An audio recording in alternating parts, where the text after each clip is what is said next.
Good morning and welcome to our first edition of the Presidential Election Youth Dialogue. I'm happy to be joined by 5 esteemed panelists who are all young Zimbabweans living and working in the diaspora. The fundamental question that we intend to answer in this discussion today is that, is Zimbabwe prepared to have free and credible elections that are devoid of fraud and violence? I'm going to introduce our panelists and allow them to give their opening remarks. Treasure Basopo is a development economist who's based in Oslo. Mr. Basopo, thank you so much for making the time. Revolutionary salutations, Comrade Arno, and revolutionary greetings to the fellow panelists, and salutations to all the people who are listening and following this particular conversation. I want to say it's another part of this decade, exactly 5 years after 2018, where we again come to a point where we have to participate in an electoral process, a general election that is going to dictate who is going to be governing Zimbabwe for the next 5 years. So here's the task, awaiting all of us to be executed by the ordinary citizen. Greetings in the name of the coming election. Wonderful. Thank you so much. I'm also joined by David Chikwaza. David Chikwaza is an international development researcher and practitioner. He is currently a PhD candidate at Dublin City University in Ireland. Mr. Chikwaza, thank you so much for making the time. Thank you so much, Dr. Anotida Chikumbu. It is indeed a pleasure and an honor to be here with the rest of the speakers that are here. I also want to thank you for such a sublime work that you're doing. You are indeed making an impact on issues that really matter. For example, this issue of elections is an issue of life and death. Thank you so much. That is great. Thank you. I'm also joined by Everden R. She is currently studying law at the University of South Africa, but she is currently based in London. Everden, thank you so much. Thank you for having me. It is a distinguished honor to be your guest and represent the youth of Zimbabwe in the diaspora. I also want to thank the rest of the panel. Kofi Annan once said, when young people are afforded the opportunity at grassroots level to participate fully in the political issues that affect their societies, they can become the key agents of global change and innovation, which leads to an all-round development and peace. This, for me, highlights the importance of youth participation in the electoral process, because when they are disengaged, it means major decisions and debates on socio-economic and political issues that affect their present and future lives, either directly or indirectly, are going to be made on their behalf by other people who may not even have their best interests at heart. So our youthful contributions have been evidently known to bring democratic values to life, and in some cases have effectively removed authoritarian regimes from power. So I cannot stress enough the need for the youth of Zimbabwe to use their democratic right and also be given the knowledge and the chance to participate in a meaningful way in the electoral process. So thank you for having me. I hope we're going to have a lively discussion today. Thank you so much. That is wonderful, Everden. Thank you so much. I am also joined by Nqobizitha Mlambo. He is a political economist and is currently studying a master's degree at the Global Development Institute at the University of Manchester. Mr. Mlambo, thank you so much for making the time. Thank you so much for having me. Wonderful platform it is. Thank you for inviting the esteemed panelists that are on the platform. Thank you for hosting the platform. As David said, this is a very important platform that you have started, and we are really looking forward to exchanging ideas for a beautiful country that we all love, called Zimbabwe. And we can't emphasize more the importance of elections in, changing governments, creating governments, toppling governments. Anywhere in the world, elections are a tool that establishes the social contract between the citizens and those who govern. So elections matter, and the fact that as we start 2023, you are kickstarting this debate, these discussions, it means that we are headed in the right direction. As young people, both in Zimbabwe and those of us who are currently not in the country, but our contributions nevertheless are always important in driving and shaping the discussions going forward. So I'm looking forward to the conversations, and God bless you. Thank you. Wonderful. Thank you so much. Last but not least is Mr. Fanual Kaseke, who is an Mphil candidate in law at the University of Oslo. Mr. Kaseke, thank you so much for making the time. Thank you very much, Dr. Chikumbu, for the opportunity to discuss issues to do with elections. Thank you very much again for the esteemed panelists that we have. I might need also to emphasize that elections are very important. It's a given opportunity for people to ensure that they advance democracy. In the case that we are talking about is the case of Zimbabwe. And once again, we have been given an opportunity to ensure that we redraw the social contract between the people and the government that is to govern the Republic of Zimbabwe. And I think it is important that also as young people, we galvanize our ideas and talk about this very important subject. Looking forward to a fruitful discussion. Wonderful. Thank you so much. So we are now going to get into our first segment of the discussion. As you all know, the audience that we have for the book series, mostly undergraduate students, graduate students, university professors, and other people living and working in different parts of the world. They do usually send us questions whenever we advertise an event that they would like us to discuss or the panelists to answer. So the first question that I have is directed to Everden Ratidzo, and it reads that election observation missions, bodies, notably the European Union and the Zimbabwe Electoral Support Network, have called for Zimbabwe to implement electoral reforms ahead of the 2023 polls, arguing that the government's failure to carry out legal and electoral reforms threatens the credibility of national elections scheduled for June. From a legal perspective, what key laws need to be reformed or changed to assure free, fair, and credible elections? In your answer, elaborate how those changes would provide a framework of integrity or transparency to the electoral process. Thank you very much, Dr. Chikumbu. The credibility of the national elections scheduled for June 2023 remains a pipe dream if no legal and electoral reforms are carried out ahead of these upcoming elections.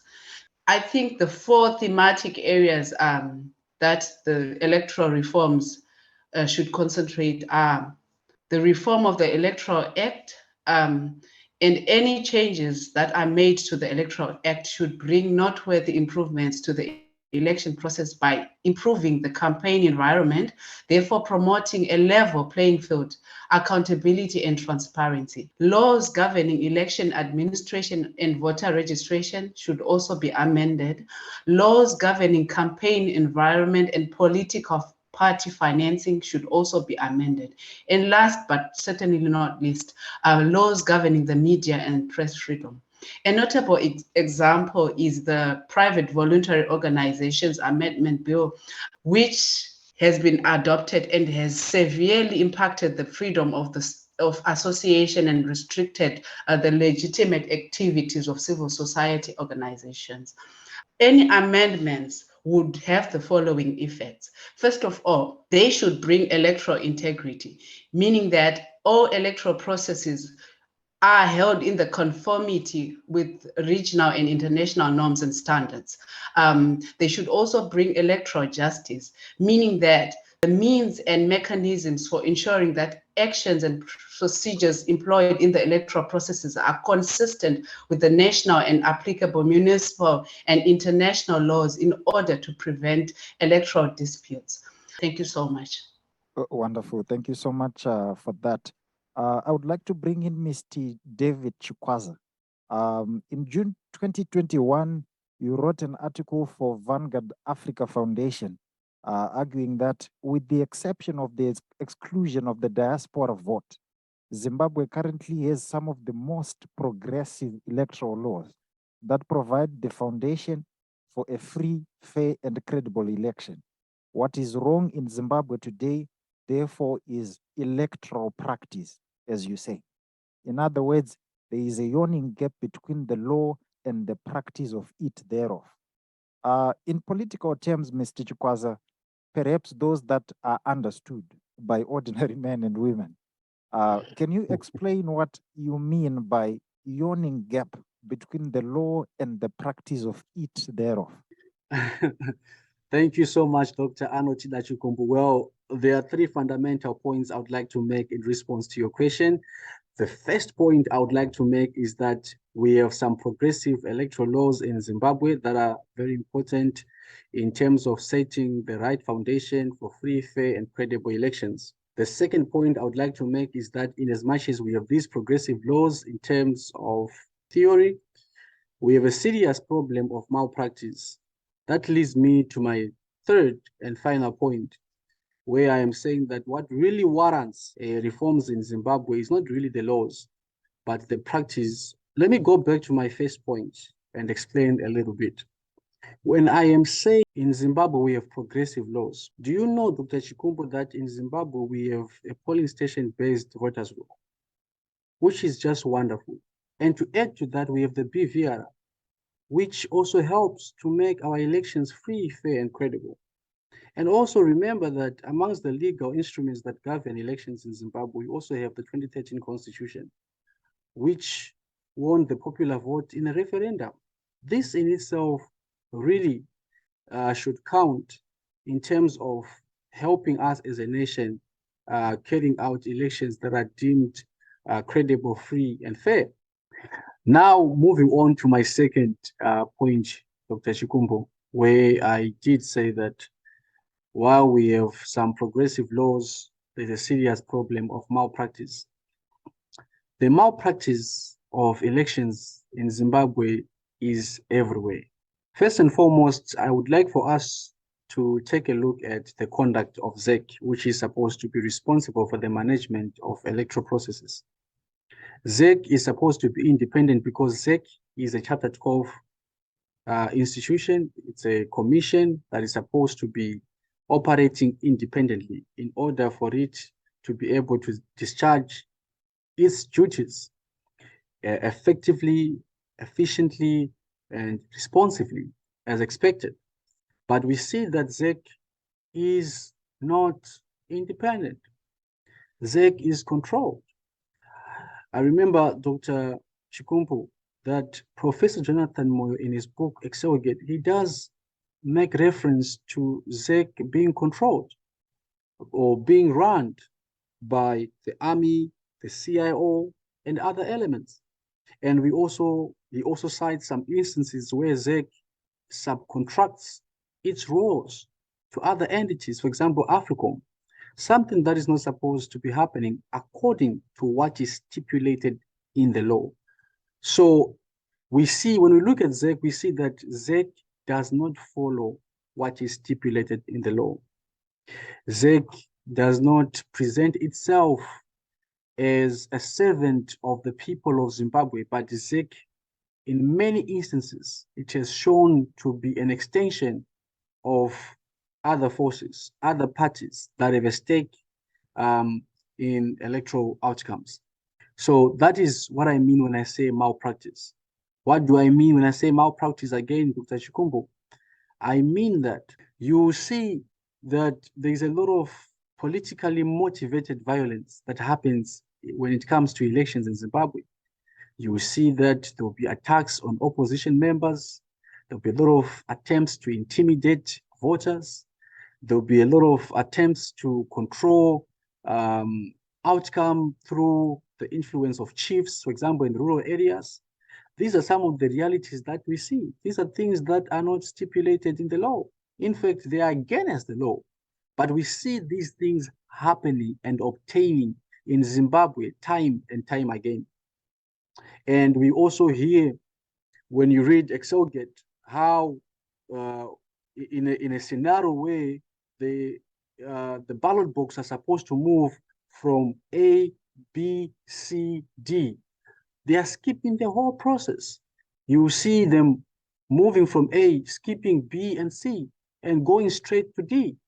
And when they get there, they are subject to a lot of rigging done by the military and other elements that will be there to ensure that whatever is done when it comes to data, it comes out in favor of a certain party, which is a serious problem. That is not according to the law. That is serious malpractice of law. So that leads me, Dr. Chikumbu, I don't want to waste much of your time and the time of everyone here. The last and final point I would like to make to your viewers and listeners is that instead of continuing to demand for illegal reforms, how about we amplify the same volume to demand for reforms in terms of the practice of the progressive laws that we already have? We need to make sure that we find ways of enforcing the already existing laws. We need to make sure that we follow what is stipulated in the law. And we need to also ensure that we have good mechanisms through which, if we see that the law is not being followed, we can do something about it.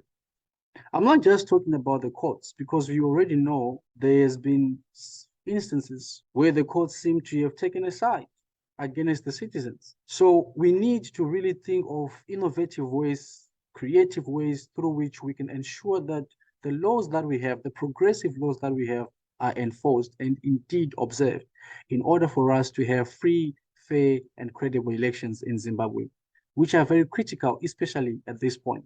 Wonderful. Thank you for that response. My third question goes to Mr. Fanual Kaseke, and it's directed on the issue of youth participation in electoral processes. Several studies have shown that young people in Zimbabwe do not register to vote. Some studies have actually argued that even in the event that they register, they do not show up on polling day. There was a study that was published by Tim Pachelu in 2018, and it showed that 39% of Zimbabweans aged between 18 and 34 were not registered, and nearly 1.9 million eligible young voters did not vote. Another study again that was done in 2013 by the Research Advocacy Unit released on July 5 that 2 million young Zimbabweans below the age of 30 were unregistered. And then again in 2018, there was a report that revealed that approximately 1 million eligible youths under the age of 35 did not register. Just recently in the 2022 parliamentary and local government by-elections, a voter turnout of 35% was recorded. So it is clear that there is no doubt that many young people have lost interest and confidence in elections as a mechanism for political change and find it meaningless to vote. Is the issue of electoral reforms at the center of everything? And is there sufficient evidence to back the argument that the low figures are significantly caused by the issue of electoral reforms that we have just been discussing? And what is stopping young people from voting? Right. Thank you very much. Just to answer direct your question, the issue of voter apathy from young people is not an exclusive phenomenon to Zimbabwe. I would like to highlight that we have had the Nigerian elections in 2011, where only about 52% of young people voted. You had in South Africa in 2014 in the national elections, where there were just around 33% of young people that voted. And it's not only in Africa where you have young people not interested in politics or not voting. You have even European countries like Ireland, the United Kingdom, and most of Southern Europe states, Italy, Greece, and Portugal. It's not peculiar to Zimbabwe. I want to emphasize that young people of today generally have other interests. They would rather enjoy, prank videos on TikTok, arguing about superhero movies, and other issues that entertain them, but they are distant from politics. Now, the issue to do with electoral reforms, I'm very happy that Eva did justice to her question and addressed some of the areas that need reform. You know, Dr. Chikumbu, it's one of the terms that is thrown mainly from the opposition angle. It's thrown to the people that we need electoral reforms, we need electoral reforms. And I'm sure most of young people, if you are to ask them point blank, what are electoral reforms? Most of them don't know what are these electoral reforms, which is why I'm emphasizing the reason why they are not voting has nothing to do with electoral reforms. I remember sometime in 2017 at the University of Zimbabwe, we were moving around, propping up students to go and register to vote. I met one student who was a political science student. I asked her who was the vice president of Zimbabwe. She didn't know. And she was a political science student. Imagine bringing in something like electoral reforms to her. So young people are not connected to reality when it comes to politics. They are distanced to politics. Now, one of the reasons why they are distant to politics in the case of Zimbabwe is that, you know, Zimbabwean elections, if you read the history of Zimbabwean elections, even from 1980 up to date, but mostly since the advent of the 21st century, Zimbabwean elections, there have always been claims after the elections that they are rigged, and cases have gone to court to challenge that the elections were rigged. And nothing has ever been, the evidence has never been sufficient, so to say, to ensure that an election has been overturned based on those claims. Young people deep down feel inside, and not just young people, the entire population feel deep inside that an election in Zimbabwe, it's a delayed match, it's useless, it's a waste of time. No matter how much you vote for the other candidates, the ruling party, the so-called revolutionary party, ZANU-PF, will retain power over and over again. And some have come to terms with the fact that maybe ZANU-PF is meant to rule forever, based on the fact that they don't see light where an election can be turned in Zimbabwe. We should not negate that there is indeed problems within our electoral system, our electoral laws. And one of the most topical issues, concerns that arise from our electoral system is the issue of the voters' roll. I'll tell you that in 2002, ZEC was taken to court for refusing to release the voters' roll. The same in 2008, the same in 2013, the same in 2018. In 2018, they later released the voters' roll. That was on the 28th, elections were held on the 30th, on the 20th of July. The voters' roll they released is different from the voters' roll they used 2 days later. And right now we have the very same issue where we are calling for the voters' roll, for them to release the voters' roll, and they are not interested, which brings to question, what exactly do they want to hide on the voters' roll? On the 31st of May last year, they released government gazette, an extraordinary government gazette, in which they disclosed about 32,000 people whom they claimed were deceased from the voters' roll. Are those all the people that are deceased? The public should have an opportunity, even the political players, to verify these figures. What we fear now is that, or what the young people feel right now, is that the election in Zimbabwe is practically determined by dead people. Because if you can't verify the voters' roll, which means there are some people who are still in the voters' roll who are dead, who are still voting for ZANU-PF. So why should we waste our energy, our life, when we are breathing to go and vote when an election is going to be determined by dead people? So issues to do with electoral reforms, they are very important. They are underlying issues that have contributed to the voter apathy in young people. And I just highlighted one of the issues which has to do with voters' roll. It might not be as direct as we would want it to be, but these are some of the issues that have led to the voter apathy.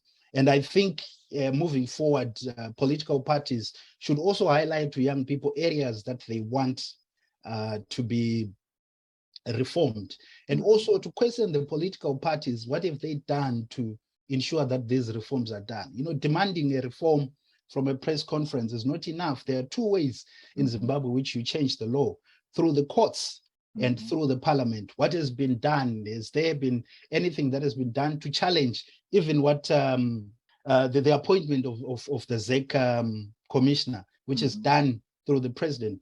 Is there anything that has been done to challenge that from the legislature or from the court's perspective? So we need to galvanize our efforts from different angles to ensure that the reforms are attained. And indirectly, I can affirm that the reforms are indeed affecting the voter turnout, affecting young people's interest in politics, young people, specifically those born post-2000. The only the only good side of Zimbabwe they hear is what their mothers talk about.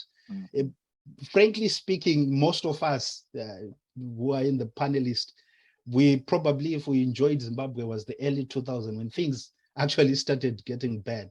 So they don't have a good side to talk about Zimbabwe.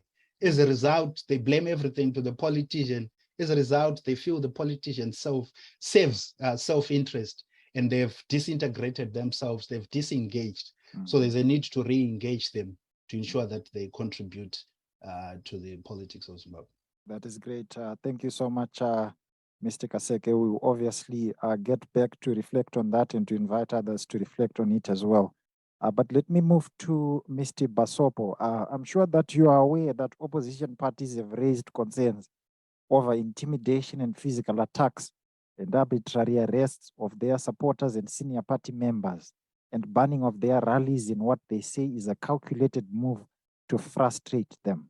In 2022, at least 20 Citizens for Coalition members were arrested on various charges, with Zengeza West legislator Job Sikala still behind bars more than 200 days after his arrest on charges of incitement to violence.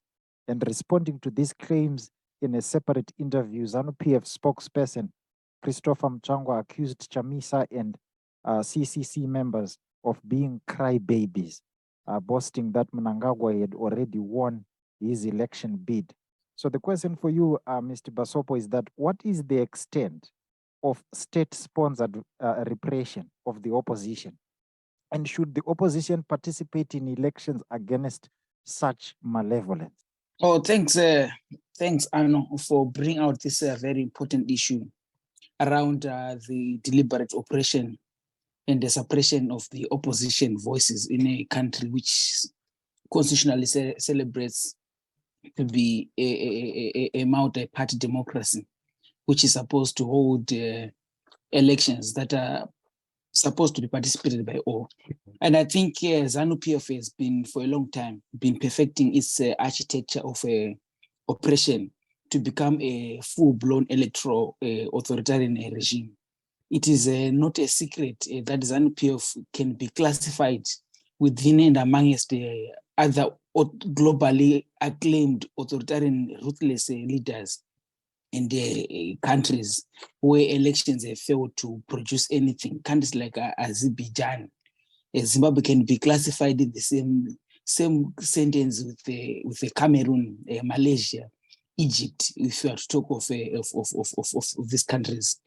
ZANU-PF has been, for a long period of time, making sure that I think some other speakers, they've actually raised some of these issues around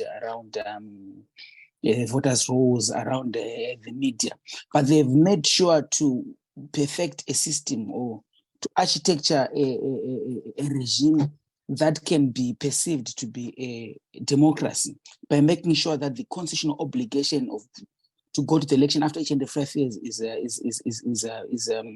is respected and acknowledged. Because, by the way, this is a constitutional requirement which they have decided not to strip, but to continue to ceremoniously hold, but without meaning, where the election is used as an instrument of authoritarian consolidation instead of an instrument of harnessing the popular voice of the people and to allow the people to be dictating what they want.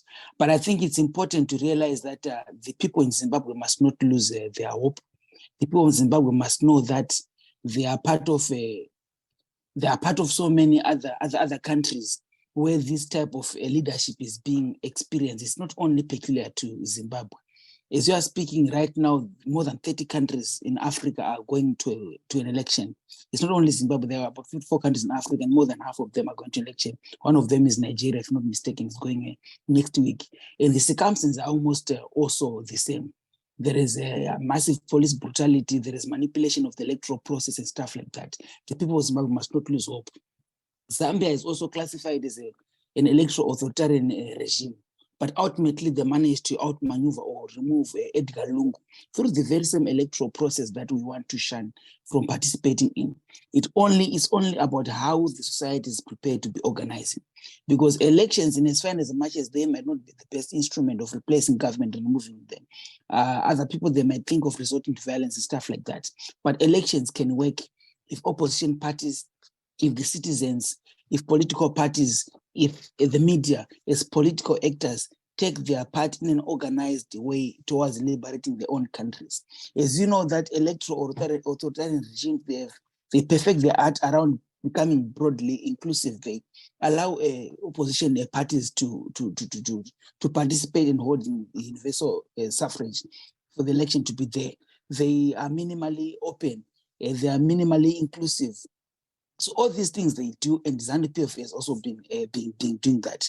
It's important that we work on that as the people of Zimbabwe by registering to vote and participating. It's important to realize that our country is currently facing a massive and serious economic collapse, facing so many other factors, of course, issues around governance in the country, also issues around COVID-19 and the war in Ukraine, for example, which is affecting a lot of our inputs. For example, our fertilizer comes from Ukraine. It has gone up over this past few years since the inception of the war in Ukraine, from around $28 to around $57 per 50 kg of ammonia, fertilizer, ammonium nitrate. It's affecting our industries. It's increasing our cost of inputs, and that obviously also affects the whole industry. We know, as a matter of fact, that issues around governance, issues around the public debt in the country, which is wallowing our country. It's right now the US dollar is increasing in terms of its value, and we have so much debt. Most of it is actually the interest that's being accrued from that particular debt. Zimbabwe is at the receiving end of all these things. The only thing that can be done is for and by the people of Zimbabwe to make sure that they participate in the electoral outcome and make sure that they choose the government that they want to be led by. Mm-hmm. That is wonderful. Thank you so much, Mr. Basopo. Obviously, we'll get back to you, but let me move to the last panelist, Mr. Mlambo. I'm sure you know that the civil society plays a very important role, and it's a very important fabric of our democracy. But it is in this context caught in between two extremes. If it supports the government, it's considered to be pro the government, and it's working in cahoots to oppress the masses. And the moment that it antagonizes the government itself, it's considered to be an enemy of the state. It's Western sponsored and so forth. It's given all sorts of names and dubbed all sorts of nicknames. And the submission that was made here by one of our audience is that the relationship of civil society to the state is rarely antagonistic and at most times supportive. The political regime and civil society are taken to be interdependent social structures that interact through hegemonic, supportive, and socially constructed dimensions. Given interdependency, when does civil society challenge authority or do its efforts to rise the level of people's power revolution? And when does it act to dismantle the political regime or seek to construct it? The main question that was directed to you is that in the context of electoral politics, do civil society organizations promote democracy or further the agendas of regime change? Thank you so much for the opportunity. I think to answer your question, firstly, the characteristics of Zimbabwean civic society are worth looking at. By its very nature, Zimbabwean civic society has been traditionally labeled as number one, an extension of foreign embassies, in particular Western embassies that are operating in Harare. So most of civic society is accused of being an appendage or an extension of the West through its foreign missions in Zimbabwe. Number two is the delegitimation of civic society in the countryside. So through cohesion. So when someone was talking about, Zimbabwe being in a dictatorship, an electoral dictatorship and stuff like that, one angle that the state in Zimbabwe uses when it deals with civic society is to limit its operations in the countryside, rural areas where 61% of our people reside in. So you would realize that the concentration of civic society in Zimbabwe is predominantly urban. So those are the two characteristics that I think are very important to note, because when you realize that 61% is rural, it therefore has implications on the outcome of an electoral process. Whether it's fair, free, or credible, the electoral process is a question that others looked at from the first to the fourth speaker. But what it means is that those civic organizations that are interested in political education, in civic education, voter registration, and awakening and conscientizing citizens around their basic constitutional and civil liberties do not have the ability to penetrate in rural areas. Hence, you see them concentrated primarily on social media, which has little or no significant influence over the electoral outcome in Zimbabwe since its inception around 2013. You find most civic organizations concentrated in urban Zimbabwe, Harare, Bulawayo, Gweru, Mutare, Masvingo, among other cities. So that's how civic society is limited by the composition of the Zimbabwean authoritarian system of governance. Three, you look at the laws that hinder the work and operations of civic society. So in Zimbabwe, civic society, if you say the practical reality on the ground, is that when you sample it with the code that you gave, that it's interdependent, that code does not apply to the Zimbabwean context, because there's no interdependency to speak of. Rather, you see an antagonistic relationship that exists between civic society and the state. Hence, the promulgation of the Private Voluntary Organizations Amendment Bill, which is now an act. And we have seen the deregistration of private voluntary organizations. So we are seeing the implications already of shrinking a civic space. So there's no interdependence when the space is being closed for civic society to operate. But beyond the PVO bill, which is now an act of parliament, there are other laws that continue to hinder the work of civic society, and which makes it hard for it to cooperate with the state. It's not necessarily that within their mandates, civic society organizations are primarily formed in Zimbabwe to be antagonistic towards the state. But in some instances, it is a reaction to what the state does that leads to the behavioral traits that we see among Zimbabwean civic society organizations. And if you look closely at the rise of civic society organizations from the late 80s with the labor movement and the emergence of organizations like your Zim Rights, Crisis in Zimbabwe Coalition, the Zimbabwe Coalition on Debt and Development, and others that came after, it was a response to, number one, to the deterioration of the political, the deterioration of the economic, and the deterioration of the social. So civic society came as a response to the failure of the state, and the state which is being governed by a party that led the revolution to liberate us from white racist rule. And part of their promise to the people of Zimbabwe was to establish a democratic, socialist, egalitarian state. And that did not happen. So civic society emerged as a response to the failure by the Revolutionary Party to honor its obligations in its 1980 manifesto about equity and growth, where they said they are going to transform the material conditions of our people. So from the 1980s, 85, 1990s, when elections was primarily one party-based, electoral playing field before the emergence of the MDC, civic society emerged as a result to challenge the violations of the constitution. You can see by its very name. So, for example, one of the biggest civic society organizations to ever emerge is with the national representation is Zim Rights, which was formed in 1992. Zim Rights, the name itself is self-explanatory. We are going to talk about rights and the rights which were provided for by our then constitution, the Lancaster House Constitution, and the same rights that we have in what we call the new constitution, though it's now around 11 or 10 years old. I'm not sure. So that's the context in which our civic society operates. So when you now look at the maintenance of the Rhodesian socio-legal order, where gatherings, association, and someone talked about the MOPA legislation, for example, which is just a replica of the Law and Order Maintenance Act of the Smith regime. Those are the laws that are being applied and through which we expect civil society to then live interdependently with a state that is crafting laws that are repressive. Naturally, it cannot happen. They have to challenge that. So in the context of elections, in Zimbabwe, we must make things clear, Dr. Chikumbu, there's nothing illegal about a regime change. Regime change is something that is provided for by the constitution when it says that we should hold elections periodically. And Zimbabwe is a multi-party democracy. In section 2, if I'm not mistaken, or section 3, the national founding values of our constitution. So the constitution, as read together with the Electoral Act in its current state, provides for regime change in Zimbabwe. So we cannot have a scenario where we say civic society is there to propagate or to promote regime change, because regime change on its own is guaranteed by the constitution. So if you speak against regime change, you are anti-constitution, you are not a democrat, you support a one-party state, and therefore you support a dictatorship.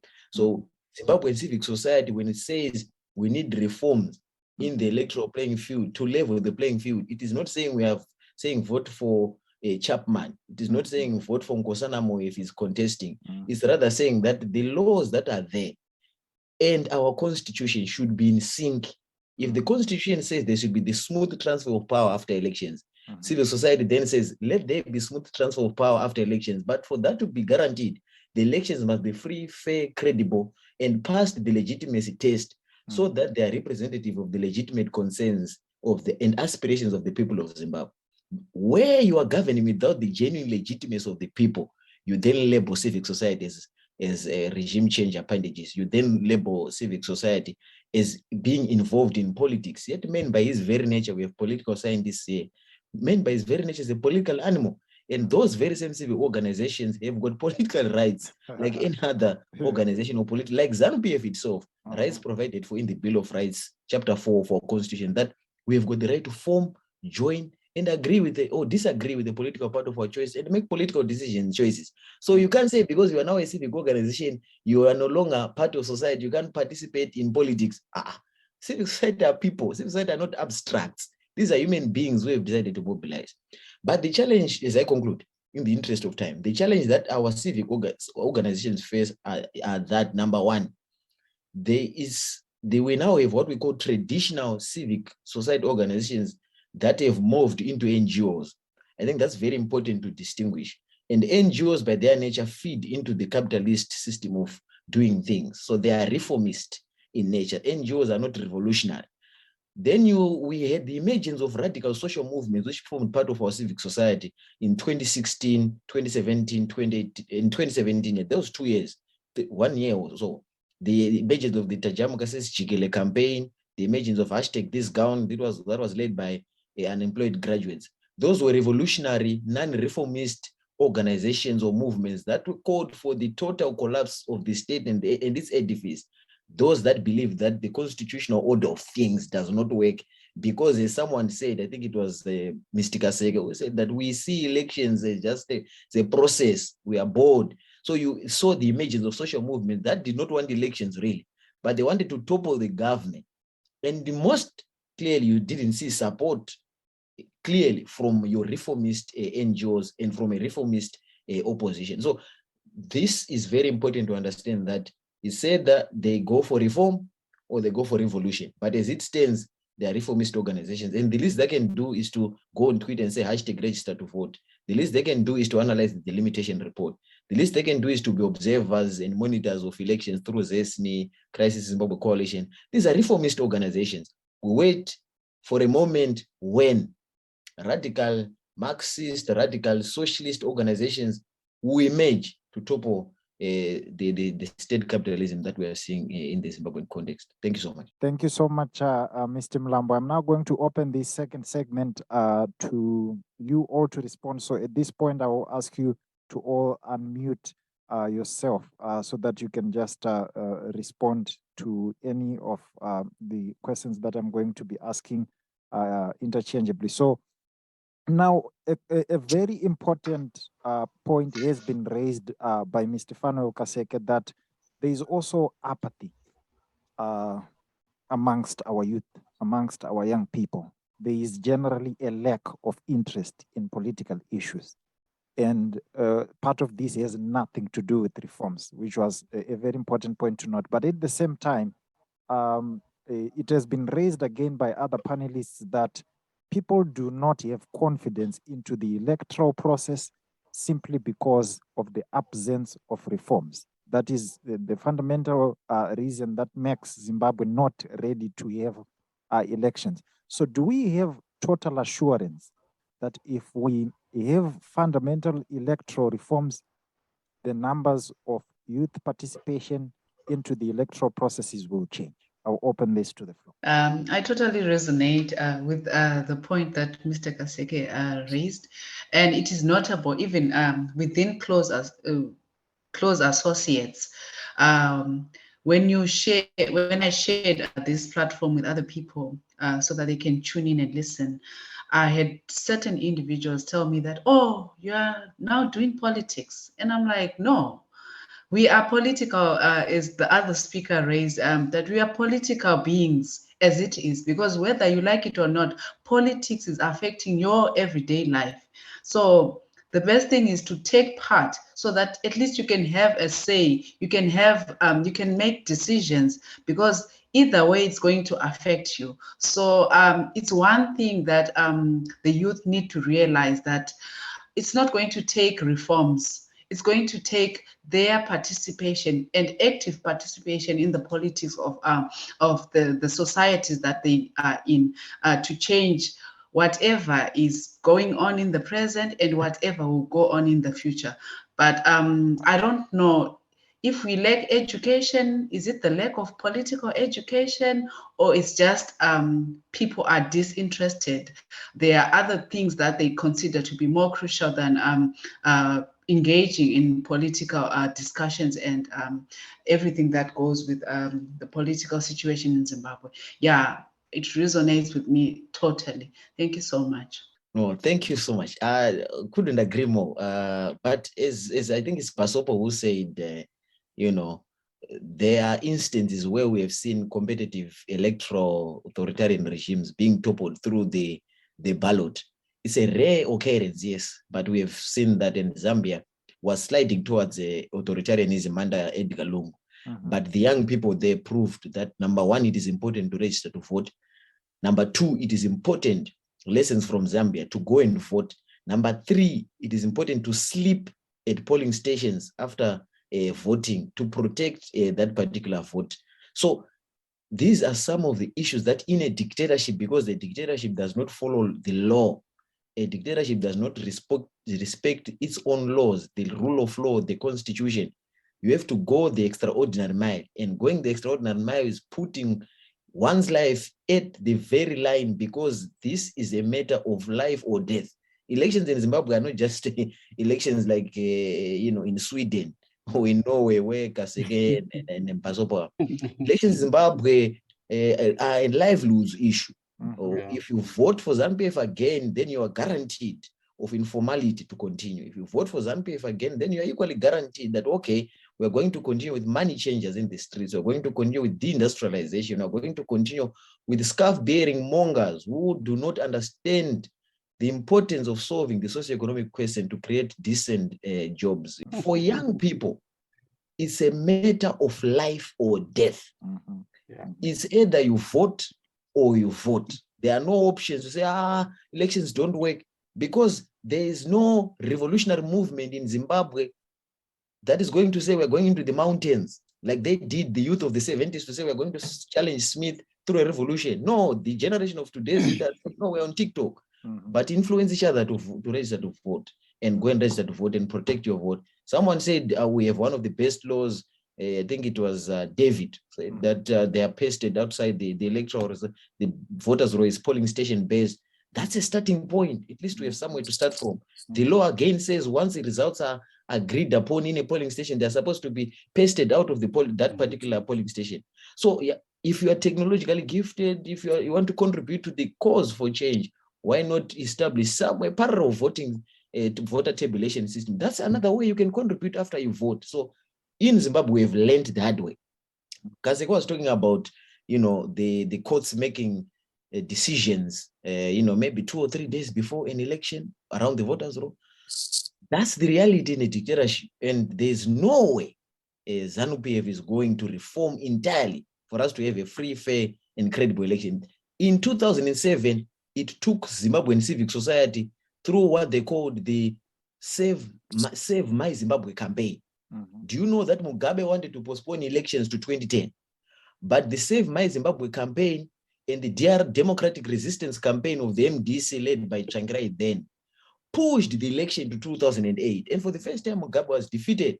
ZANU-PF was defeated. They didn't have a majority in parliament in 2008. So we have empirical evidence that these people can be defeated. What are the lessons to learn from 2008?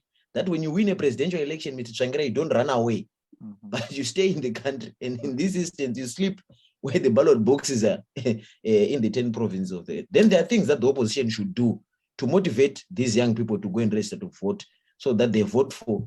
We are not going to hide. We need change in that country. And if change is to come, it's not going to come through ZANU-PF. Because for the past 43 years, they've demonstrated their impeccable inability to transform our beautiful country that we call Zimbabwe. Thank you so much. What should be done to attract the attention of these young people to politics? They need to actively participate as candidates, because there's a difference between when you are voting for somebody who has been in parliament since 1980, that is 43 years, and they have not effected any change for the 43 years. And we have people who have been in parliament for over 20 years. They have not effected change. And then as a young person, you expect me to continue to go and vote for those people. What am I trying to prove to myself? What level of stupidity am I trying to prove by continuously voting the very same people that have failed? So I think what should be done first is that there should be a space for young people to actively participate as candidates in elections, so that they get a chance to vote for each other also. It's easier for me if I'm campaigning. You know, one of the questions that you get, Dr. Chikumbu, if you're to ask a young person to go and vote, they'll ask you, who should I vote for? And if you have done that campaign, you know young people ask, who should I vote for? And I don't have the guts to tell a young person, go and vote for someone like Chinamasa, someone who has been in parliament since the inception of Zimbabwe. That's betrayal. As a young person, I'm betraying myself, and let alone the young people of Zimbabwe. So we need to create a space where young people participate in politics as candidates, both in the ruling party and as well as the opposition. And you know, don't give young people constituencies where you know it's difficult to win an election. For instance, if it's the opposition, don't send young people in the raw areas where you know ZANU-PF is waiting there with the headmen and the chiefs ready to inspect your ballot before you throw it in the box. Give young people constituencies where you know they're guaranteed to win also. Why? Because one, they don't have experience like other people who have been there in parliament for a long time. Two, they don't have resources to run elections in a rural constituency. A rural constituency, you have a house here, the next house is 3 kilometers away. It's difficult to campaign and organize people there when you don't have resources. So when these political parties try to accommodate people, they make it difficult for young people to even win that election or to even be in an environment that is free and fair. So I think I'm not going to go anywhere else. I will hammer this. They need to participate actively so that other young people who vote for them. I'm a young person. Why should I be going to vote for somebody who is 83, 85? That person is thinking about nothing else but death. I need to vote for somebody who is thinking about tomorrow. And that's somebody who is actually from 18. You know, I was reading Pachedu released a statement that from a post-2018 election, 1.3 million young people turned 18. They became eligible to vote. So you have 1.3 million people that became eligible to vote that were born post-2000. And you want them to go and vote for somebody who is 80. They won't. They don't resonate. There's no connection. So they need young people. They need Fanual. They need Basopo so that they go and vote to someone whom they can relate to. Wonderful. Thank you so much. Now I'm going to get in Mr. Basopo and Mr. Chikwaza. So now a recent newspaper article published by the Newsday revealed that in a press statement, President Chamisa said that he and his party is ready to participate in this election. He's ready to engage in campaigns and to engage in the process of voting itself, which gives the impression that they are content with the electoral systems that are in play to assure a free, fair, and credible elections. But other opinions have been that that is a misleading view. He must not participate in the election as long as there are certain fundamentals that have not been put in place. Is it a misleading statement on the part of the president? To me, yes, yeah. Yeah, I think I saw that statement, and I think that statement was taken out of context in my view. To the understanding of what the opposition leader said, he was saying that he and his party is prepared to get into an election if all fundamentals are put into place. But to the best of my understanding, this is an opposition movement which is surely satisfied and fulfilled by its capacity to move mountains in as far and as much as the voter is concerned. The people are ready to vote, but unfortunately, those who are the referees in the whole process are not prepared to be undertaking the process in a legitimate and constitutionally required way and manner. So I wouldn't speak on behalf of Triple C and know what Triple C's position is if these reforms are not constituted. But my thinking is that the people of Zimbabwe in general, not looking at Chamisa, the individual, or Triple C, the political party, the people of Zimbabwe must start organizing, extremely so. And we must stop crying. There's nothing in the world of revolutions or in the world of general change, even the colonization of Africa itself. It takes a pragmatism and deliberate action on the part of the players. Like I said before, we have the civic society, we have those who are being voted, the political parties, and we have the citizen. These people must organize extremely, not as separate entities, but combined efforts, taking or making use of their specialized efforts to make sure that change is brought. Change in Zimbabwe is not change for Nelson Chamisa alone. Otherwise, Nelson Chamisa is probably within the 5% of people who are living better.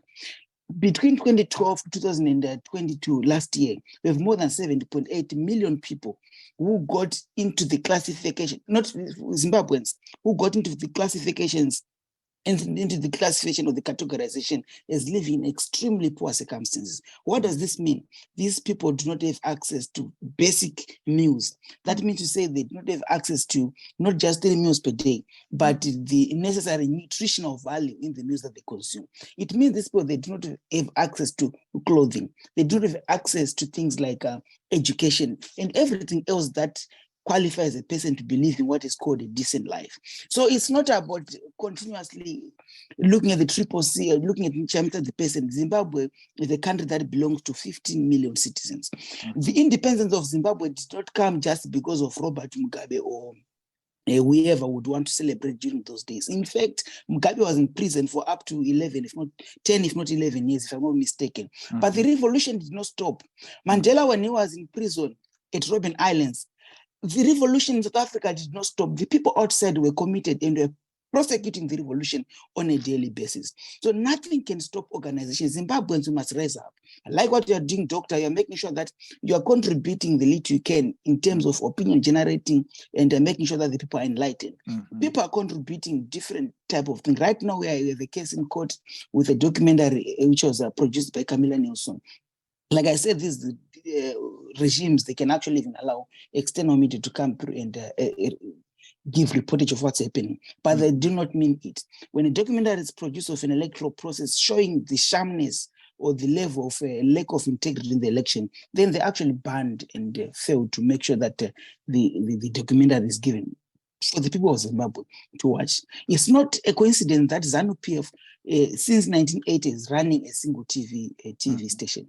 It's not a coincidence. ZANU-PF is very deliberate about this. And part of the organization that I'm talking about is conscientization. Political parties, wherever they are, let us stop taking selfies for the purpose of clout. Yeah. Let us get into the communities, That's even silently. You know how the revolution is of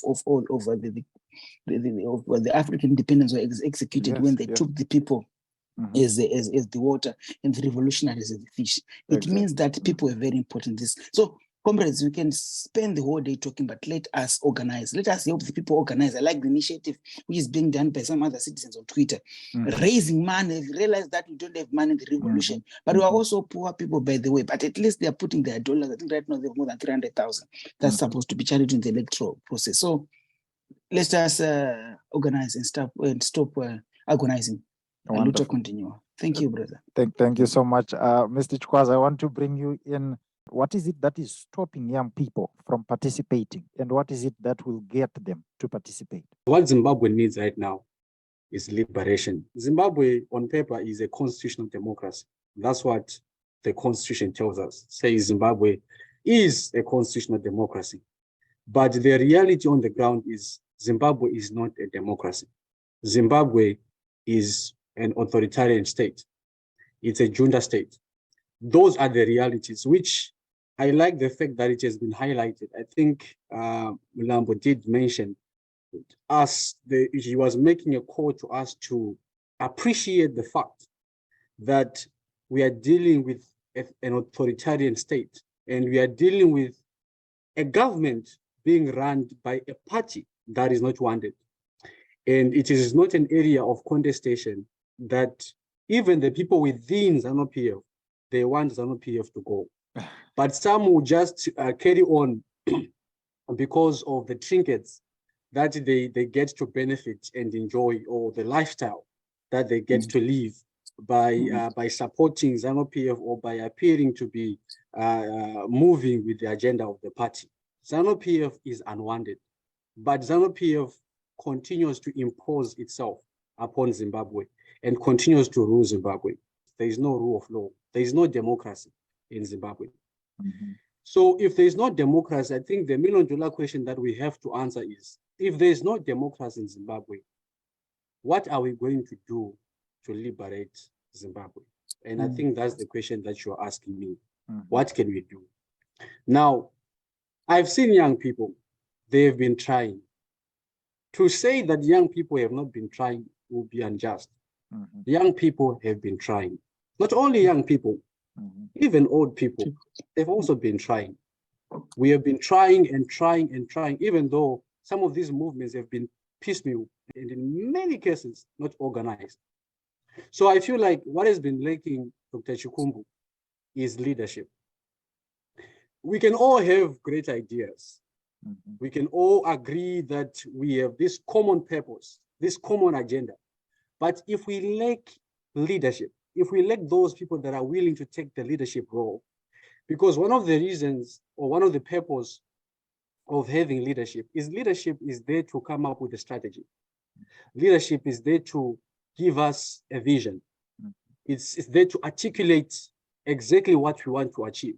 Most importantly, leadership is there to give us a strategy and organize us and mobilize us and show us the way and helps us achieve whatever we're supposed to achieve. I like what Mlambo was saying. We need to make our young people hungry. Is Zimbabwe right in terms of people wanting change? I believe, yes, Zimbabwe is right. But we need to take the next step. And the next step is to go all the way out, to do whatever that needs to be done in order for our country to be liberated. I like what Basopo was also talking about. And I think somebody also, besides Basopo, talked about Zambia. There's a lot to learn from the Zambian experience. The youth, they showed us how hungry they were. How did we see it? We saw it in the conduct. But I think the conduct that we saw was not just accidental. I believe it was a conduct that was somehow inspired by some leadership. They are somehow mobilized by some leadership, because we need to be organized, we need to be mobilized, and we need to be led. There are some people that are willing to go all the way, I believe, even in Zimbabwe, but what they need is leadership. They need to be led in terms of what Basopo was talking about, how to, first and foremost, how to inspire other young people to vote, first and foremost, getting them to register to vote, and actually voting, And then beyond that, understanding that voting is a process. It doesn't end with casting the ballot. There's also a very fundamental component, which is especially important, especially for us, and that is the component of defending the vote. Making sure that we do a follow-up and we defend the vote, giving it all, and not having bounds as to the extent we will go in terms of defending the vote. So in essence, what I'm just trying to say is that what we need is leadership. Now, I'm not discrediting anybody. I understand there are forces that are there that have been trying, but I feel like more can be done and more should be done so that these young people, all these efforts, all this energy can be galvanized, to use the words of Mr. Fanual, so that at the end of the day, we are able to achieve what we all need, and that is the liberation of our country. That is wonderful. Thank you so much. So now I will get to our very, very last segment. That is that of concluding remarks. I'm going to start with Everden R. What are your concluding remarks? In conclusion, what I see on the political arena is an electoral playing field, which is the same as during the Mugabe era.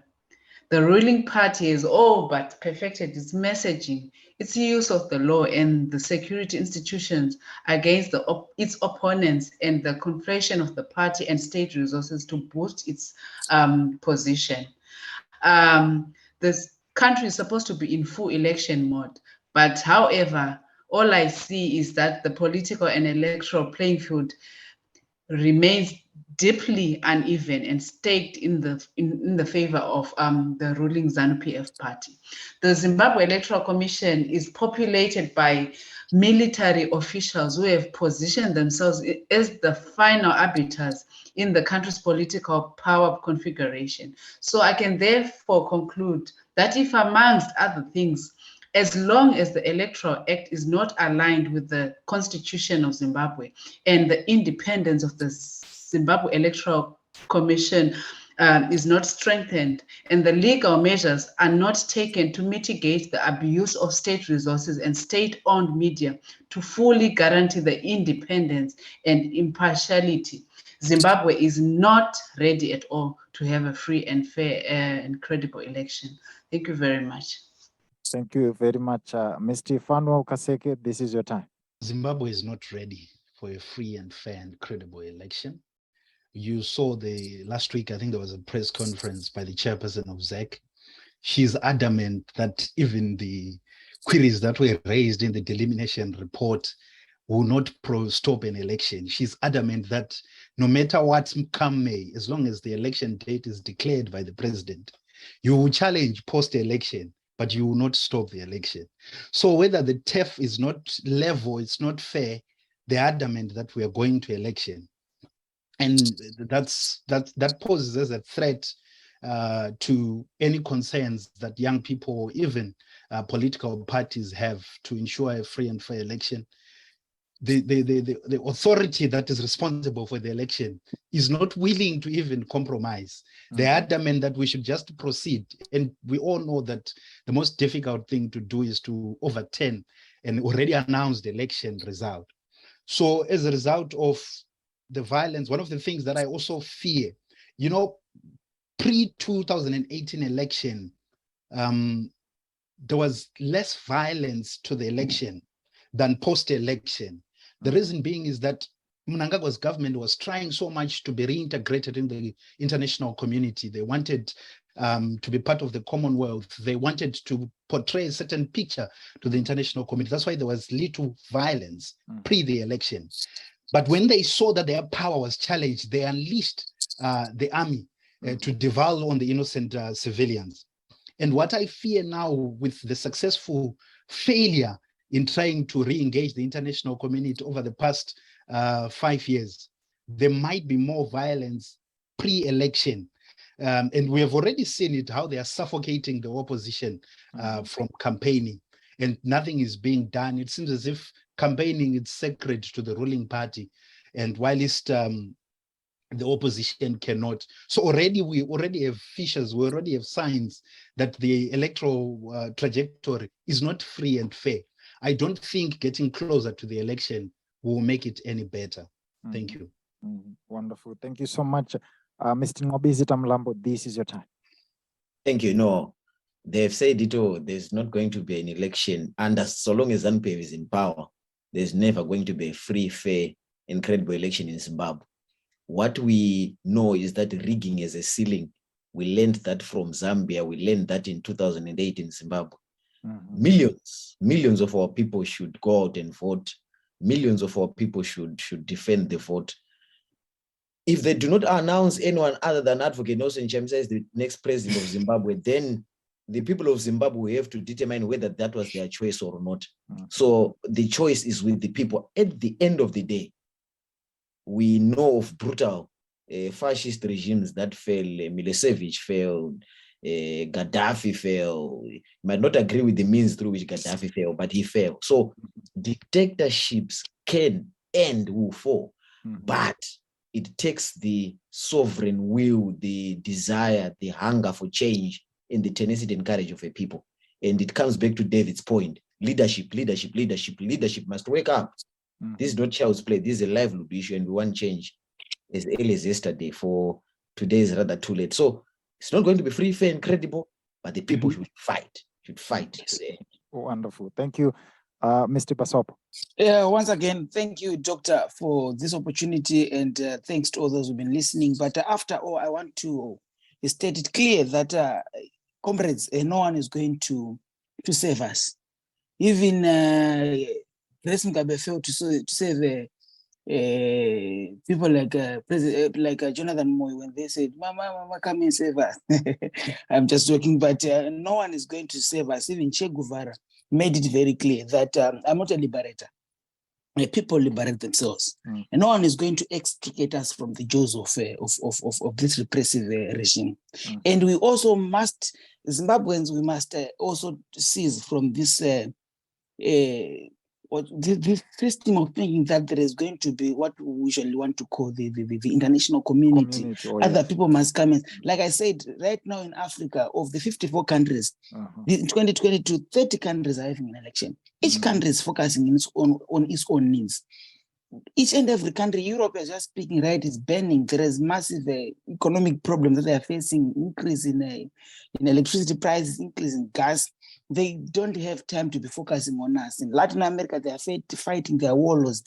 Even in Africa, Central Africa, each and every country is grappling. In Mozambique, our own neighbor, is facing its own terror challenges. So if we don't focus internally as a people and look at our problems and craft our own means, no one is going to save us. Russia, even one of our allies, is battling, is right now is in a war with Ukraine. So if we stand by our own beliefs, we can be able to liberate our own selves. That's what I can say. Let us fight and fight. We win Zimbabwe for change. Zimbabwe is a country, and it's going to be liberated. Thank you, comrades. Wonderful. Thank you so much, Mr. Chikwaza. I will just ask two questions to answer your question. The first question that I will ask is, ever since 2018, of all the things that were supposed to be done right so that we have a different election, has any been done? That's the first question. Of course, it's a rhetorical question. No need to answer that. And then the second question that I want to ask is Zimbabwe ready for another 5 years under Emerson Dambudzo Mnangagwa? So I'll just conclude with those two questions that to cause Zimbabweans not to sleep. They really need to think deeply about those two questions. But of course, I also want to emphasize that Comrade Basopo is indeed right to say that no one is coming to save you. No one. No one is going to come and save Zimbabwe. Zimbabweans will save Zimbabwe. We have done it before, and we will do it again. But of course, we will need leadership. Because remember, leadership, not everyone can lead. Some people are not leaders. Some people are waiting to be led. It's natural, it's innate. There are some people who are just waiting they know they should be doing something. But leaders, they should come together and provide the much needed leadership to liberate our country. Thank you. That is wonderful. Thank you so much, Mr. Chikwaza. Viewers and listeners, thank you so much for having joined us on this discussion. It is our very, very first discussion of the 2023 presidential election youth dialogue. Thank you so much, Mr. David, for those two interesting questions. I'm sure we'll build on them in our very next segment with other panelists that we are going to invite. So viewers and listeners, this discussion is not just confined to the Zimbabwean diaspora, but it's also going to include those living and working in Zimbabwe. In our very next segment, we are going to be including people that are also living and working in Zimbabwe. Thank you so much for watching. This episode was proudly brought to you by the sponsorship that we got from Global South Opportunities. If you're looking for a scholarship, if you're looking for a research grant, if you're looking for a job, visit the website that I'm going to paste right in the description panel of this video. Thank you so much for your time. Don't forget to subscribe and to hit the notification button.